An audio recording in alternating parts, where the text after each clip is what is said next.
আসসালামু আলাইকুম। বাংলাদেশ বনাম নিউজিল্যান্ড ৩ ম্যাচ ওয়ানডে সিরিজে প্রথম ওয়ানডে ম্যাচ বাংলাদেশ হেরে যাওয়ার ফলে দ্বিতীয় ওয়ানডে ম্যাচে নিউজিল্যান্ড বিপক্ষে বাংলাদেশ একাধিক পরিবর্তনের মাধ্যমে একাদশ ঘোষণা করা হয়েছে। বাংলাদেশে একাদশে আছেন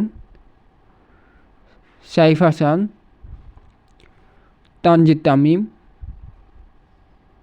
সৌম্য সরকার, লিটন দাস, তাওহিদ হৃদয়, আফিফ হোসেন, মেহেদী হাসান মিরাজ, রিশাদ হোসেন, তাসকিন আহমেদ, মুস্তাফিজুর রহমান এবং শরীফুল ইসলাম। এখন বলবো বাংলাদেশের খেলার সময়সূচি।